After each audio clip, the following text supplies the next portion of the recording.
예, 하나하나 차례로 볼까요? 연대, 이대도 압수수색. 왜 그랬을까? 그리고 애초에 자격이 안 됐던 조국 장관의 아들, 무슨 자격인지 하나하나 짚어보겠습니다.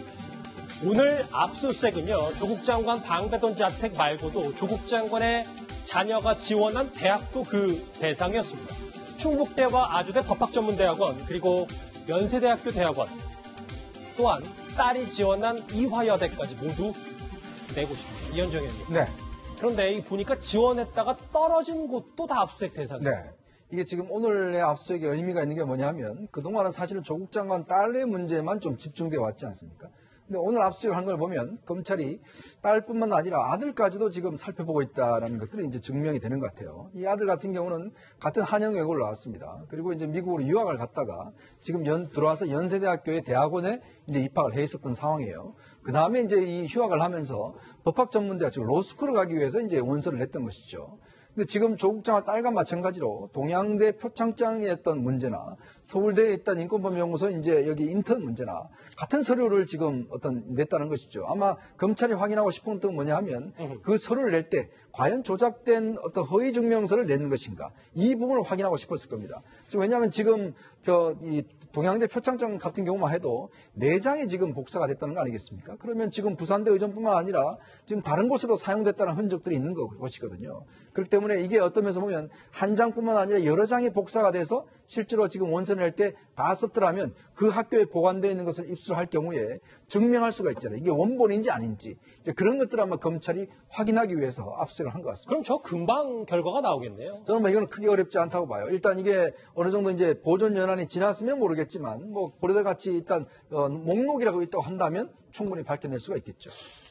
근데 지금까지 이제 조국 장관의 딸에 집중했다면 아들 얘기를 좀 짚어보긴 해야 될 것 같아요. 김태현 변호사님. 예. 조국 장관의 아들도 동양대 수료증을 받았었던데 근데 애초에 참가 자격 자체가 없었다. 그러니까 조금 더 풀어주세요. 보시면은요. 예. 당시 이제 포스터예요. 풍기문란. 이거 왜 풍기문란이냐면 저기 동양대 영주에 있잖아요. 그렇죠. 영주하고 풍기하고 붙어 있잖아요. 맞아요. 그래서 이제 예. 풍기문란이라고 이제 재밌게 표현을 한 것 같고 마음을 여는 콘서트 인문학이다 그래서 대상 잘 보실까요? 영주 지역의 중고등학교 재학생입니다.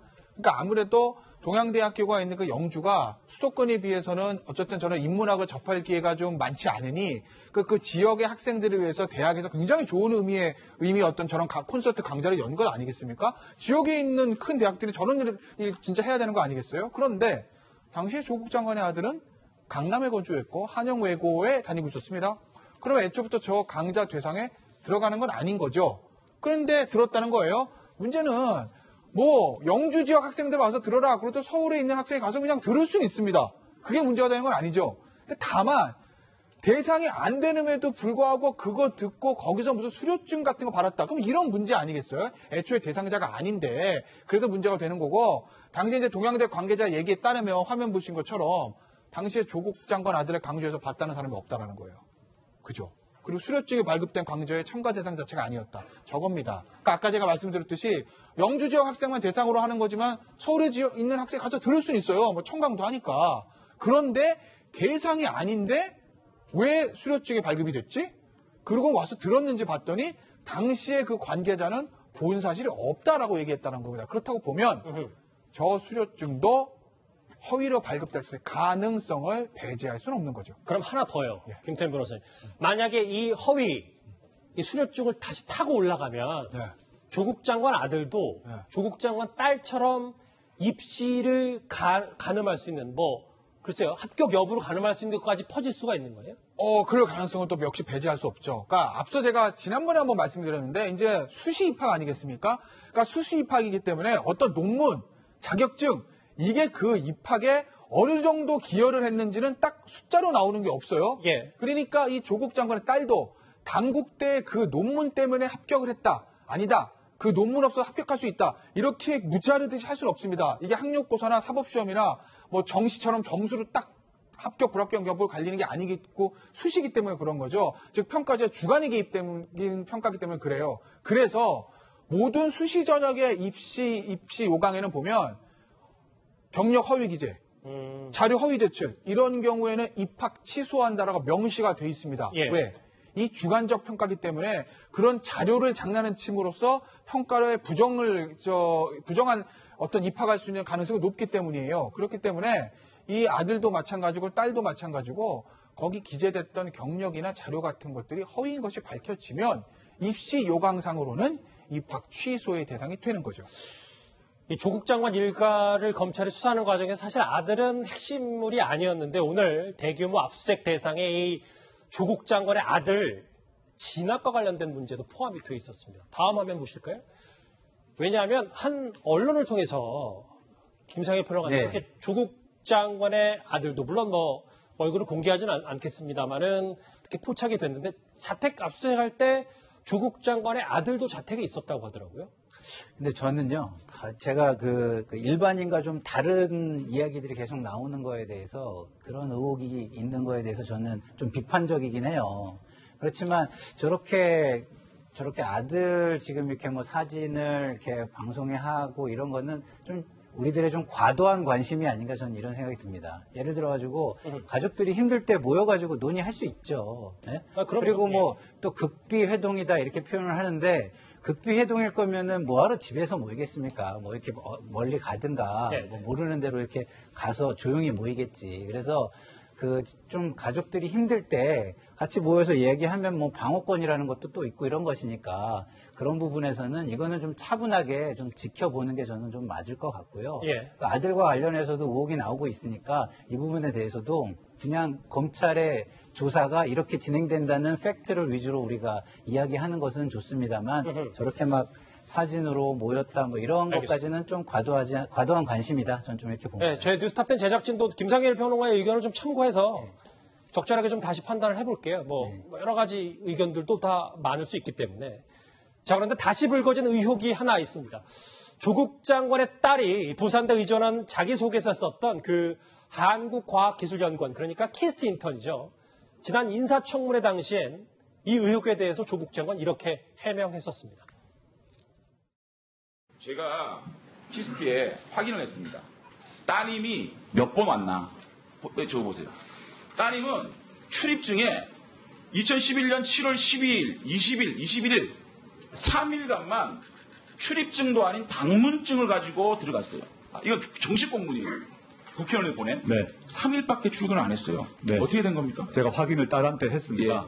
아이가 출입을 할 때 태그를 한 경우도 있고 여러 명하고 같이 갈 때는 태그를 찍지 않고 들어간 경우가 많았다고. 그러면 일단 조국 장관 당시 청문회 때는 저렇게 해명을 했었는데 정태현 변호사님, 키스트 쪽이 새롭게 야당 쪽에다 입장을 밝힌 거 보니까 당시에 인턴을 5일 만에 그만뒀습니다. 그렇습니다. 여기 키스트의 공식적인 답변에 의하면 이 학생이 원래 3주 하도록 되어 있는데 닷새만 하고 스스로 그만뒀다는 거예요. 따라서 거기에 따른 인턴 지명서도 발급된 바가 없고 아마 그 인턴 지명서는 정경심 교수의 초등학교 동창회 발급한 걸로 되어 있는데 또 실제로 또 그 출입이 체크된 건 이틀밖에 없어요.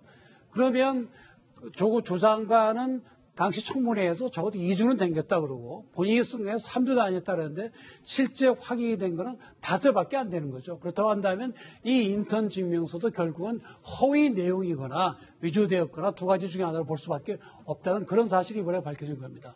그런데 이제 5일 만에 중단된 것도 있고, 김상일 평론가님. 제가 볼 때는요, 저희 5일 만에 중단됐다는 게 5일을 나갔다는 건 아닐 것 같아요. 왜냐면 저는 좀 키스트를 좀 잘 아는 사람인데, 저기는 출입이 체크가 안 되고는 들어갈 수가 없어요. 그런 건 무슨 얘기냐면, 5일이 지난 후에 중단을 통보했다는 것이지, 5일을 나갔다는 건 아닌 것 같아요. 5일 중에 나간 건 이틀일 가능성이 많은 거죠. 그리고 조국 장관께서 딸의 이야기를 듣고 자꾸 말씀을 하시는데 딸의 이야기보다 공식적인 기록, 공공기관의 이야기 이거는 만약에 잘못하면 처벌받을 수 있는 거기 때문에 그게 더 정확하다고 봐야 되기 때문에 그런 것에 근거해서 말씀하셔야지 딸한테 물어봤더니 이렇다 이걸로 답변하는 거는 공인으로서는 저는 부적절해 보입니다. 그러니까 닷새도 다 채우지 못했을 수도 있다. 네. 물론 조금 가짜, 많이 가짜, 이런 거는 사실 중요하진 않습니다. 어쨌든 그런 부분일 수도 있고. 이현재님, 저는 이 부분도 좀 궁금해요. 조국 장관 분명히 청문회 때 출입증 같이 여러 명이 같이 들어가는 거 있잖아요. 이렇게. 태그를 찍지 않은 경우도 많았다고 합니다라고 딸의 말을 인용했어요. 근데 그런 게 불가능하다는 게 키스트의 공식 입장이에요. 아마 키스트나 삼성전자 가보시면 출입이 얼마나 엄격한지를 한번 느끼실 겁니다. 자, 대충 찍어주니까 너 들어와 그러고 이렇게 갈 수 있는 그런 데가 아니에요. 왜냐하면 이게 보안시설이거든요. 굉장히 내부의 어떤 자료 유출이라든지 어떤 기밀이라든지 키스트 같은 경우 과학기술과 관련된 중요한 국책 연구기관 아니겠습니까? 그러면 여기서 예를 들어서 그냥 임의로 저렇게 들어가서 뭔가 가지고 나올 수 있잖아요. 굉장히 엄격한 출입을 통제를 하고 있습니다. 그러니까 아마 그런 측면을 본다면 여러 명이 들어갔다는 것을 조국 장관이 믿고 이야기하는 것은 문제일 수가 있다. 그리고 여기가 아주 특이한 게요. 이 키스트에 대한 여러 가지 문제가 지적이 됐잖아요.